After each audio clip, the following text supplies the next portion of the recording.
yaqul, akanena mpaka hivi leo mpaka kesho kutwa, akanena akasema fi sabahi, atasema kila asubhi kulli yawmin, ya kila siku, wa masa'in kulli laylatin, na jioni ya kila usiku.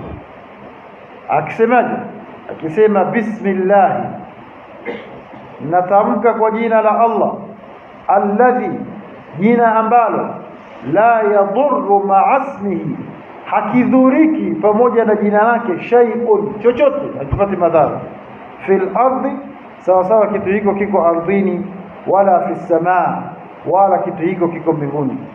Wa huwa as-sami'ul alim, na Allah ni mwingi wa kusikia, na Allah ni mjuzi. 3 marat, kalisema dua hili mara ngapi? Mara 3. Bismillahi alladhi la yadurru ma'asmihi shay'un fil ardi wala fis samaa wa huwa as-sami'ul alim. Mara ngapi? Mara 3.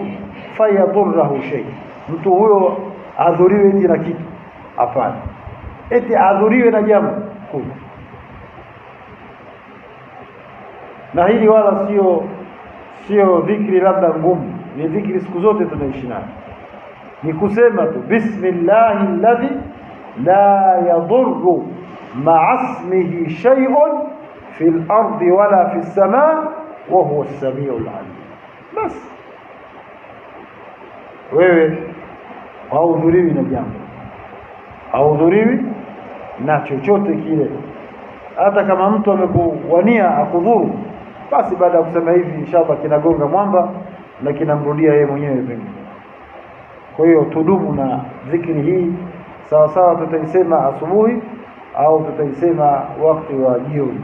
Bismillahi alladhi la yadurru ma'asmihi shay'un fil ardi wala fis samaa wa huwa as-sami'u al-alim. Hilo moja. Tuchukue hadithi nyingine. An Abi Darda, kutoka kwa Abi Darda radhiyallahu anhu, Allah amwiradhi, عن النبي صلى الله عليه وسلم قال, Mtume sallallahu alayhi wasallam amenena, man qala, yoyote yule atakayesema, hina yusbihu, pindi inapopambazuka asubuhi, wa hina yumsi, na pindi inapoingia jioni. Akasemaje? Akasema hasbi Allah la ilaha illa huwa alayhi tawakkaltu wa huwa rabbul arshil azim. 7 marat, akasema mara 7. Akasema hasbi Allah la ilaha illa huwa alayhi tawakkaltu wa huwa rabbul arshil azim. 7 marat. Kafahu Allah, mtu huyo akisema hivyo, Allah atakuwa ndio tosha yake, Allah atamtosheleza azza wa jalla hammahu min ad-dunya wal akhirah, yale yanomsonga songa duniani na akhira, Allah atamtosheleza. Kama kuna jambo ambalo linamsonga duniani, Allah atamtosheleza. Kama kuna jambo litamsonga akhira, Allah atamtosheleza. Nini maana ya maneno haya? Hasbi Allah, tosha yangu, la ilaha illa huwa, kwa yule anayepasa kuabudiwa kwa haki isipokuwa yeye, alayhi tawakkaltu, kwake yeye nimetegemea, wa huwa rabbul arshil azim, na yeye ndiyo mola wa arshi tukufu. Bas mara 7. hasbi Allah la ilaha illa huwa alayhi tawakkaltu wa huwa rabbul arshil azim. Tena mimi sikutaka kuyachagua dua zile ambazo pengine labda mjai kuzisikia zikawa ngumu kwenye ndimi zetu. Hizi dua siku zote tunaishi nazo, ni kuwakumbusha tu kwa tushikamane nazo, tuishi nazo. Tukiishi nazo nashinda kusema mara 7 hasbi Allah la ilaha illa huwa alayhi tawakkaltu wa huwa rabbul arshil azim. 7 مرات. حسبي الله لا إله إلا هو عليه توكلت وهو رب العرش العظيم. hiyo sawa sawa umeisema subhi au umeisema jioni. Tuchukue hadithi nyingine. Hiyo hadithi akhrajahu Ibn as-Sunni.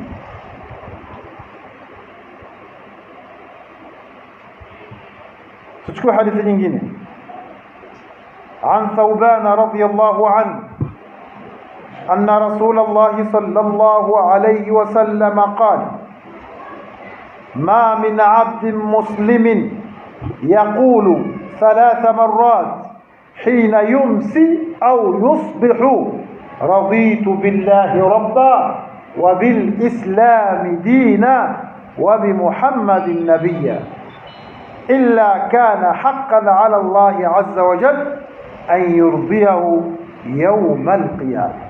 يا سبحان الله. يعني خسارة ngapi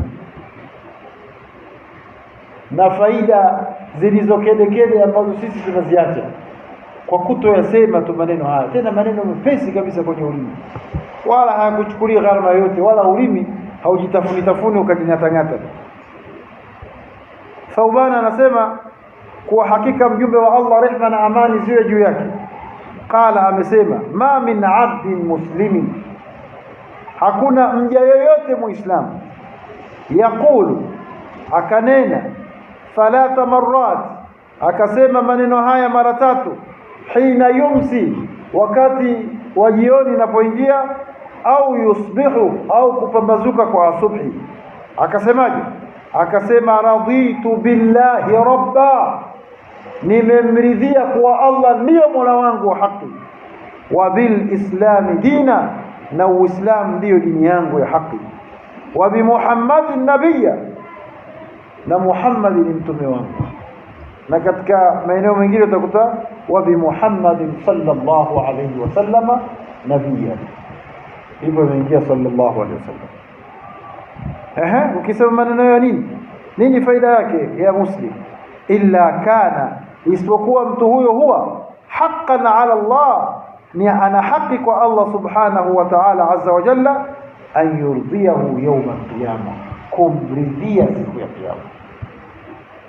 Kisema maneno hayo mara 3, raditu billahi rabba wa bil islam dina wa bi muhammadin nabiyya, au bimuhammadin sallallahu alayhi wasallam nabiyya. Maneno mepesi kabisa. Maneno hayo ukiyasema kila asubuhi na jioni mara 3, basi Allah subhanahu wa ta'ala una haki kwake akuridhie siku ya kiyama. Tunapita mambo mangapi? Tunayakosa mambo mangapi? Sasa baada ya kusema dua hizo 3, sitaki niseme, zipo nyingi sana, nyingi hazihesabiki, lakini nimeamua kuzileta hizo ziwe nyepesi sasa kuzikamata. Tuje ma yakulu min al-adhkari masaa, anachokisema muislamu miongoni mwa dhikri wakati wa jioni. Hizi sasa ni hasa wakati wa jioni, zile zinaingia zote, asubuhi na jioni, asubuhi au jioni, lakini hizi sasa ni special, hizi za jioni au usiku.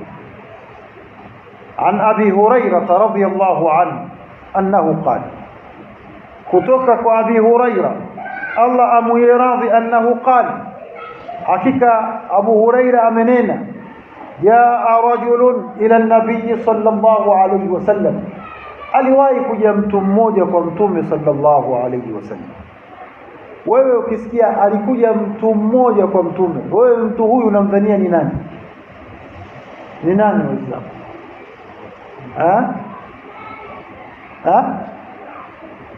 Jibu basi, jibu. Mtu gani huyu? Ni sahaba. Asante, huyu ni sahaba. Sawa, ukisikia amekuja mtu mmoja kwa mtume, ukiambiwa definition ya sahaba ni nani?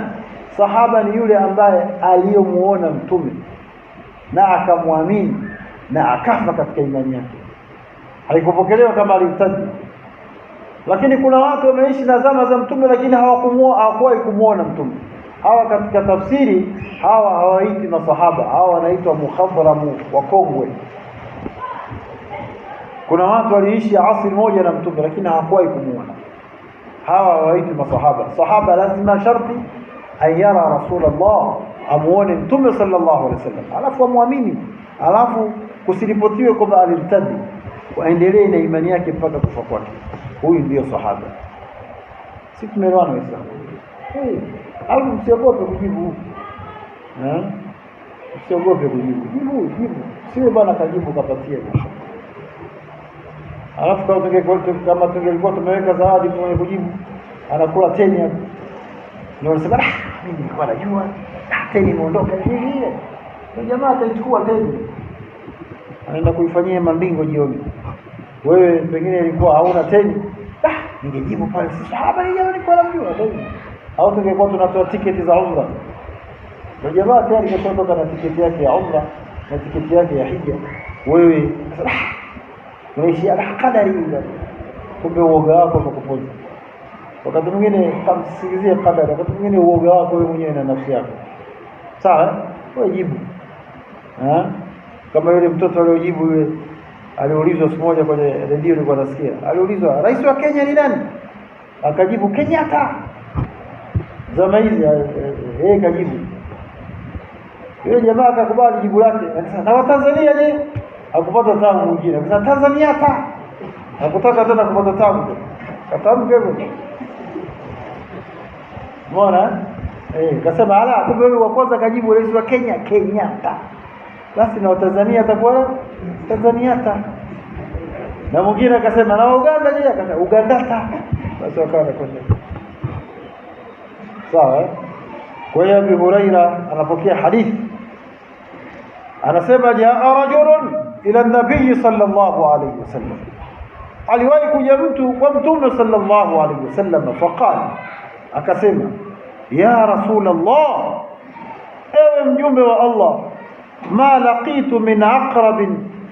Pale ambapo nilipokutana na nge, la daghatni, alinigonga nge. Alifanyaje? Alinigonga nge. Albariha, tena siku yenyewe ilikuwa ni jana. Tena albariha ni jana ya usiku. Mbona Kiarabu hapo sio unapata faida. Kwa hiyo ukikuta albariha ni jana, lakini ni jana ya usiku. Sawa? Jana lakini usiku ulikuwa. Qala, "Ama law qulta." Mtume akasema, "Ama lau unginena pindi ambapo ule nge amekugonga, hina amsaita, pale ulipoingia jioni ukasema, a'udhu bikalimati llahi tammati min sharri ma khalaqa lam tadhurra." Subhanallah. Anasema, "Ama lau qulta," lau pale pindi ambapo umegongwa pale na nge, hina amsaita, simegongwa usiku, jioni ikaingia ukasema, a'udhu bikalimati llahi tammati, ninajilinda kwa Allah kutokana na maneno yake yote yaliyokamilika, min sharri ma khalaq, kutokana na shari ulizoziumba ya Allah, lam tadhurra, basi yule nje asinge kudhuru, asinge kudhuru, angekugonga wewe ukawa salama salimini. A'udhu bikalimati llahi tammati. Na hii dua imepokewa katika mapokezi mengine vile vile. Pindi unaposafiri ukaingia kwenye mji, ndio mara kwanza tumeshuka kwenye gari, sio shuka kwenye gari unasema alhamdulillah. La, ukisema alhamdulillah Allah amekufikisha salama, unatakiwa useme a'udhu bikalimati llahi tammati min sharri ma khalaq. Hata kama kuna kigango kinataka kukuroga, wewe mambo yako fresh. Si tunaona watu tunakosa hivi. Yaani nasema hii ni dua ya kwanza unaposhuka tu katika mji, unasema a'udhu bikalimati llahi tammati min sharri ma khalaq. hata vigagu la vikusanye hivyo, vijikusanye vitake vikurushie bomu, wewe anakukuta huko imara. Ndio matokeo yake, anakuambia kaaga huyo, afikiri kaje hivi hivi, kaaga kutoka kwa kapigwa wewe kwanza kwenye chungu ndo kaaga. Kuna maneno kama mimi mje kusikia sasa nayasikia, kumbe watu washakujaribu alafu vikagonga. Sasa mchezo huo kumbe tayari wewe una adhkari, tayari una ulinzi. Adhkari ndio ulinzi unaokulinda wewe Muislamu. Ukiwa tu aido mara umechukuliwa, umenyakuliwa, unaanza kulalama ya Allah ya Allah, unamtafuta raqib sasa. Anakuja pale raqib, mtu wa ruqya kuja kufanyia ruqya, utampa pesa nyingi tu. Na anakuambia maji, kuna marafiki wengine hawana ucha Mungu, anakuambia dua hii inatakiwa iwe siku 10. Siku 10 sasa malipo yake yanakuwaje? Kila nikija inabidi ulipe 10,000. Shingapi? Laki hiyo. Na wewe unaumwa utafanya nini? Lakini kuna dua zile wewe mwenyewe unafanyaje? Unajisomea. A'udhu bikalimati llahi tammati min sharri ma khalaq lam tadurra. Kalambia asige kudhuru. Tunaona napenda kurudia hii na nyinyi mpate kurudia katika midomo yenu. Hizi dua zote mnazifahamu. A'udhu bikalimati llahi tammati min sharri ma khalaq. Tumalizie na ma yaqulu min al-adhkari laylan. Kile anachokisema Muislam miongoni mwa dua au dhikri wakati wa usiku. Usiku sasa.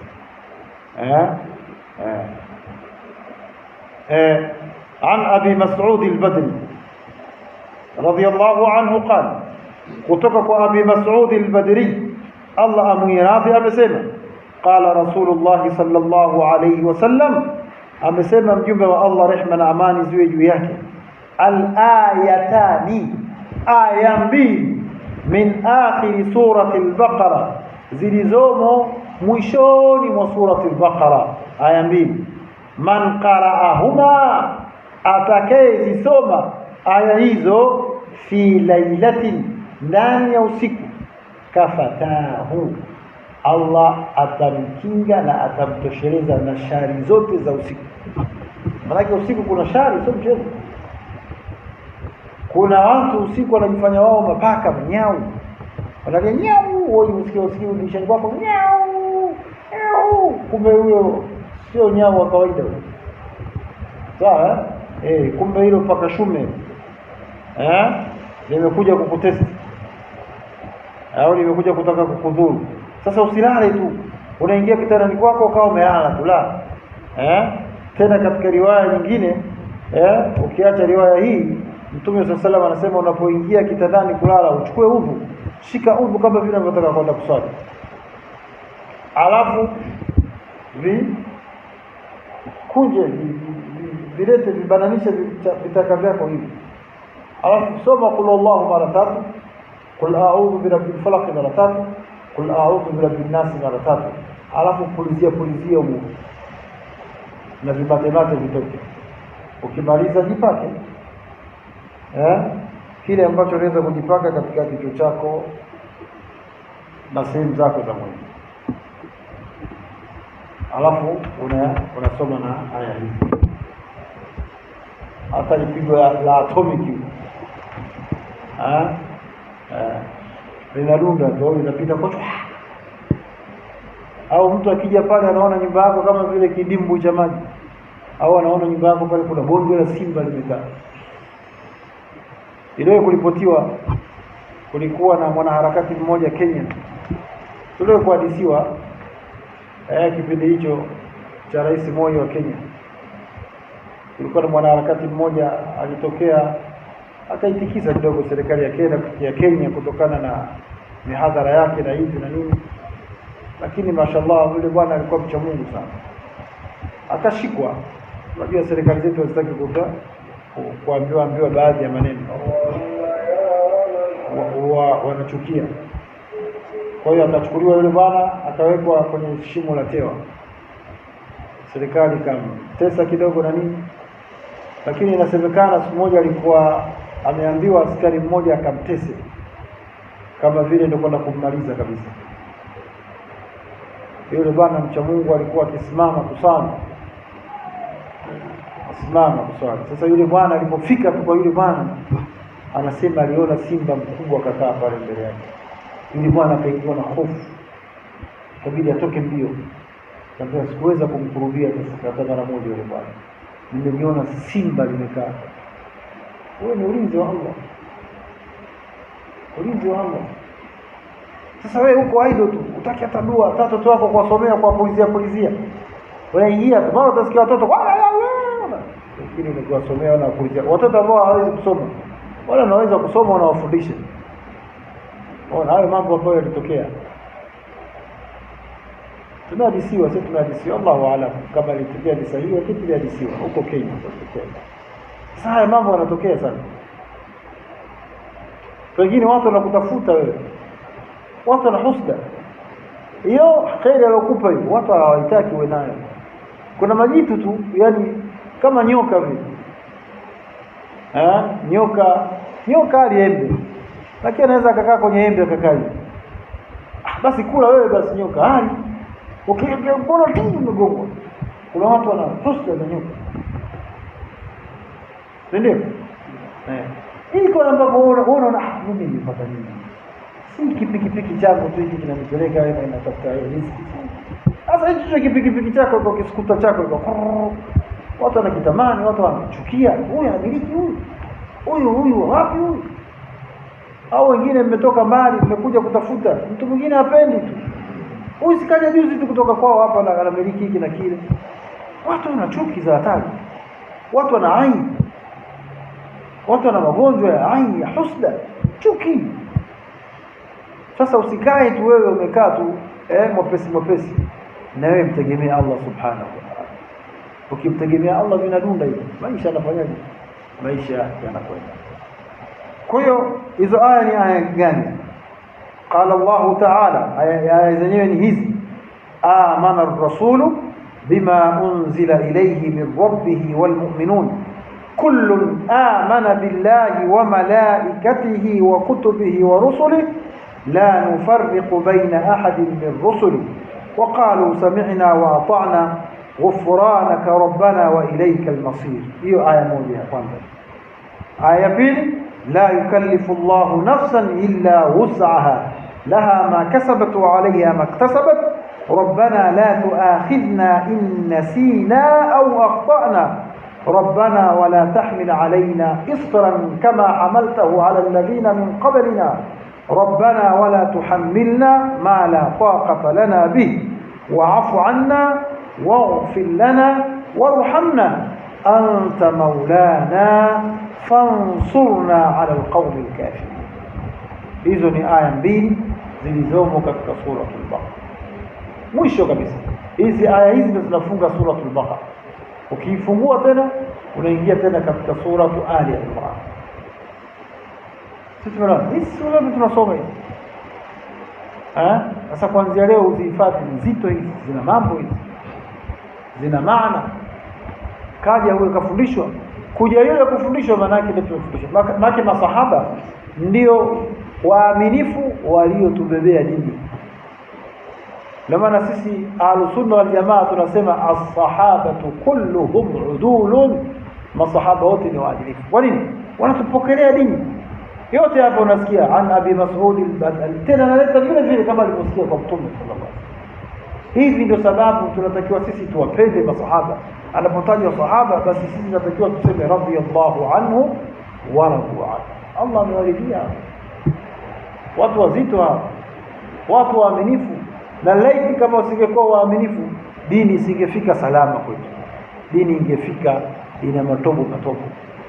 Lakini dini imefika salama mpaka leo. Unaona tunasimama kueleza dini sahihi, mafundisho ya Mtume tunapata wapi? Kutoka kwa masahaba na wanafunzi wa masahaba ambao ni tabi'in.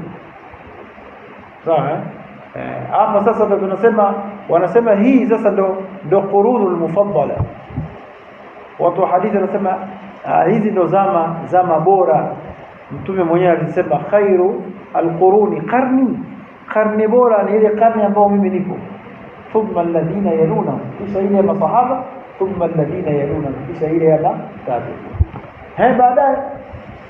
Baadaye wanasema kuna kuja kina Kajambanani mechi. Sawa? Yaani mtu anaweza akasimama au akatengeneza klipu kwenye radio au kwenye simu, anatetea mambo yake ya kishenzi ajabu ajabu. Mishipa imemtoka, mtu anatetea maulidi. Ukimuuliza maulidi ni nini? Mimi maulidi maana kumsherekea mtume na kumwadhimisha mtume. Sasa huyo mtume alifanya? Swali, hakufanya. Mimi nimeona hivyo. Kama mtume hakufanya na masahaba hakufanya, haiwezi kuwa dini hata siku. Ni kupoteza mali. Mtume kashaonesha namna kuswaliwa.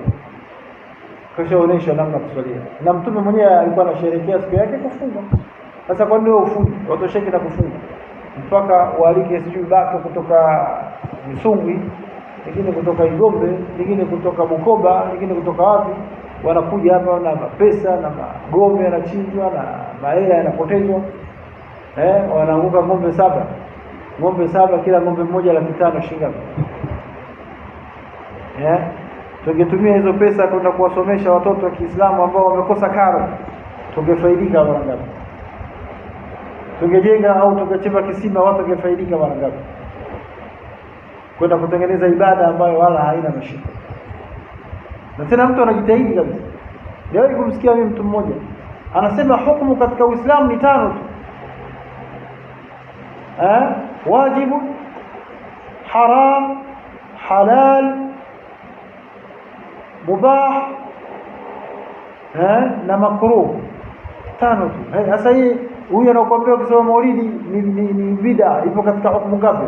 Subhanallah.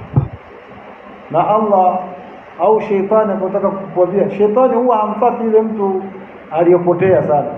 Shetani mara nyingi anamfuata mtu ambaye kidogo anajidini. Alafu anakushawishi kidogo, jambo anakupelekea kama kidogo lina udini fulani. Kama jambo fulani lina udini, kwani kuna ubaya gani? Yaani kuna ubaya gani? Watu wengi tumepotea. Kwani kuna ubaya gani? Sisi tumewakusanya tu watu wanasema, hivi pale tutapata dhambi? Ndio kama bwana mmoja nilisema hapa, alikuwa amesali baada ya tuluu shamsi, baada ya kuchomoza jua, akasali zaidi ya rakaa 2. Anasali. Na pale tumeelekezwa rakaa ngapi? 2. Yeye kaswali 2, kana nyingine anaanza vikao. Kulikuwa na tabi mmoja anaitwa Said ibn Musayyib. Huyu ni katika wakongwe mukhadharan, wakati mwingine ndio katika tabi mkubwa huyo. Said ibn Musayyib akamuita dogo njoo. Mbona umeswali zaidi ya 2? Kwani kuna ubaya gani bwana, mimi nimeswali 2, zaidi ya 2? Mtume kaelekeza pale ni 2 tu. Wewe mbona umeswali zaidi ya 2? Kwani kuna hivi Allah atanichoma mimi kwa kuswali? Sheikh akamwambia, Allah wewe hakuchomi kwa kuswali. Allah atakuchoma wewe kwa sababu umekhalif sunna ya bwana Mtume sallallahu alaihi wasallam. Kukhalifu sunna. Wewe umeambiwa 2. Ukiambiwa zaidi basi fanya zaidi unavyoweza. Ndio ndio Uislamu. Uislamu sio dini ya jazba ya kututengenezea mambo ya. Sasa tukisema hivi watu wanachukia. Tukasema chukieni. Na mkiweza kuchukia nendeni pandeni juu. Alafu huko mjiachie huko. Alafu muone kama katika Uislamu utafungua. Lakini hii lazima tuseme. Watu wanakeshesha watu pasina msingi. Waliwahi kukesha watu mbugani. Kuna miaka fulani. Wakakesha, wakazikiri, walifanya wakaswalia mtume mwenyewe anasema kucha kabisa. Matokeo yake msikiti wa karibu ulikuwa Masjidi Nuri. Wakaenda wakalala wale. Wamechoka. Sasa wamejiwekea ibada ambayo Allah mtume hakuifundisha. Wamekoa kucha mzima. Wamepiga madufu, wamefanya hivyo kucha mzima. Wamechoka, wakaenda msikitini kwa hapo. Imam sasa na muadhini kaingia, wa inaqimiwa swala, qad qamat as-salatu qad qamat as-salatu. Bwana wamelala. wala kuamka kuswali wataki kuswali. Muumini mmoja akasema, ndugu zetu ngoja tuamshe kuswali. Mkeni kuswali. Akatoka mtu mwingine, waache hao wamemswalia sana mtume usiku. Hivi kuna kitu bora zaidi ya swala? Umekesha wewe kumswalia mtume kucho mzima, ndio hauswali, ndio umesamehewa kuswali. Tukiwaambia wanakereka, wanasema nyinyi bwana mnapinga kila kitu. Tunapinga kila kitu. Sisi tumeyaona mambo hayana faida yoyote zaidi ya watu tu kuneemeka. Watu wananeemeka. Hiyo ilikuwa ni miradi, asili ilikuwa ni miradi ya watu. Ilikuwa miradi ya watu, hawataki kufanya kazi. Yaani mtu shehe kakaa msikitini, hana kibarua chochote, ana nini kakaa. Anatengeneza koti lake na kanzu yake, anajua mtakuja. Anakuja mtu bana, shehe bana, mke wangu kamaliza 40 bana, nenda kamuogeshe mke wangu. Nakwambia shingapi? Au anakwambia sasa shehe shingapi ngoja, utaangalia mwenyewe. Sababu akikitaja itakuwa ndogo, kwa hiyo ujiumize mwenyewe. Ujipige mwenyewe. Sasa shehe nimetoa pale kwenye boda pale, nikamleta paka kumuogesha mke wangu. Nimpe shilingi 10 kwani? Bwana nitapokaa nimekosea. Babu. Huyu shehe nimpe 50. Alafu naye anakupa mashati sasa, nunulie kanga mpya. Sasa kanga mpya na kuogeshwa na unasema. Sasa mimi nimejifanya kuwa watumwa. Basi shehe shamtanunua ipo pale. Alafu wewe mwenyewe unaweza kwenda kazini shehe sasa. Kwanza hauna wivu. Unambakisha na mkeo mtu ambaye sio malaika. Mtu anatamani, anaenda kumuogesha mkeo. Kanga moja tena anafunga kanga moja kifuani, alafu anamuogesha. Ile kanga kifanya. Ikiingia maji na nashika. Na mkeo pengine mashallah. Kwa hiyo shehe anazunguka. Watu wamefanya mara kibao. Na tuliwaambia hakuna mambo haya.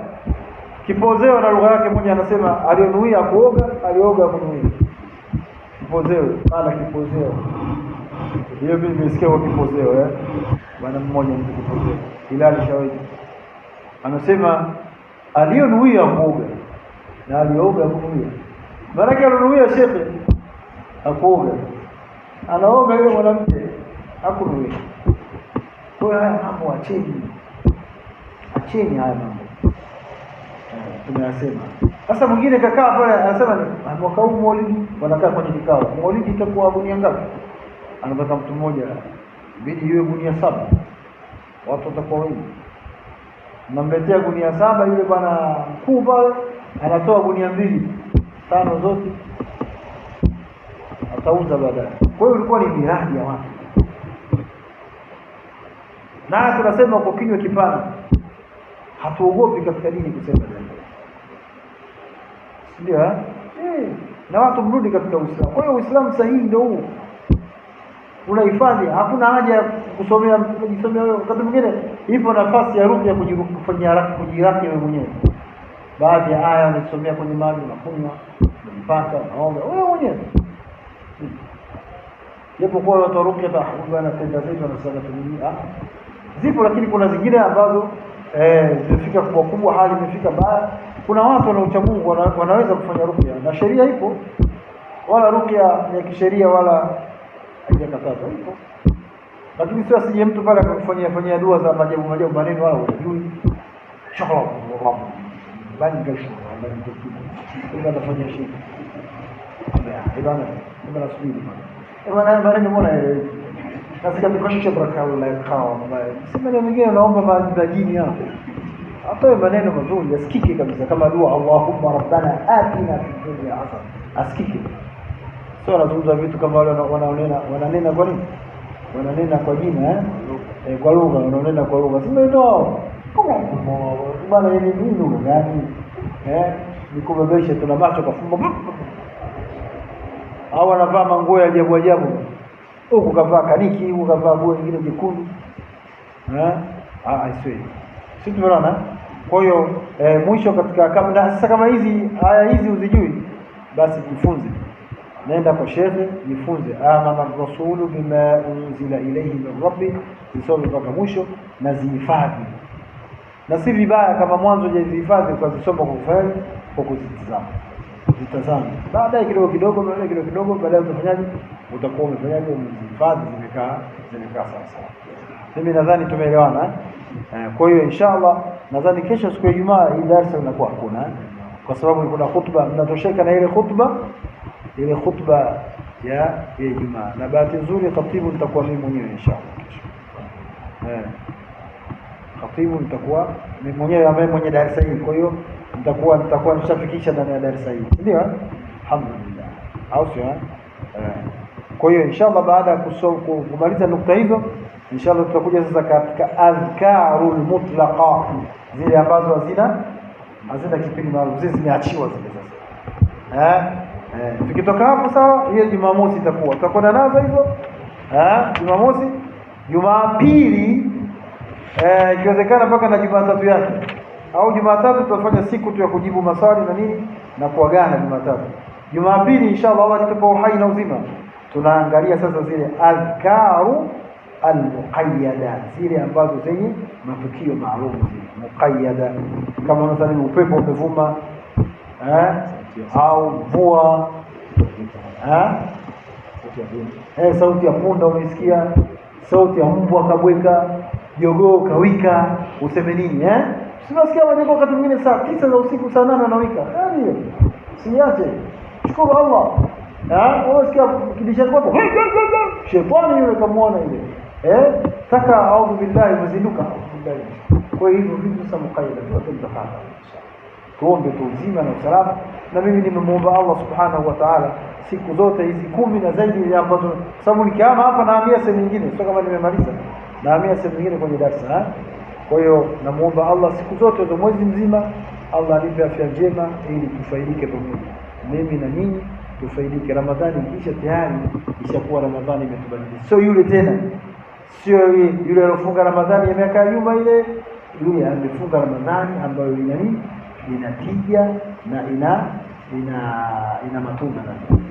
Kwa hiyo tumuombe Allah subhanahu wa ta'ala haya tuliyoyasikia ajalie tufahamu, na Allah afungue fahamu zetu, na vile vile ajaze katika mizani ya mema yetu siku ya Kiyama. Allah azilinde familia zetu, wake zetu, watoto zetu na binti zetu. Allah alete mapenzi kati yetu sote kwa pamoja. Allah atukubali saumu zetu, atakubali dua zetu tunamuomba, swala zetu, visimamo vyetu tunavyosimama usiku. Allah atakubali. Allah atupe nashati na ibada, tusiwe wavivu katika ibada. Allah dua hizi ta Allah iwe sababu ya kuipata pepo ya Allah subhanahu wa ta'ala. Subhanaka Allahumma bihamdik, ashhadu an la ilaha illa anta, astaghfiruka wa atubu ilayk, wa billahi at-tawfiq. Wassalamu alaykum wa rahmatullahi wa barakatuh.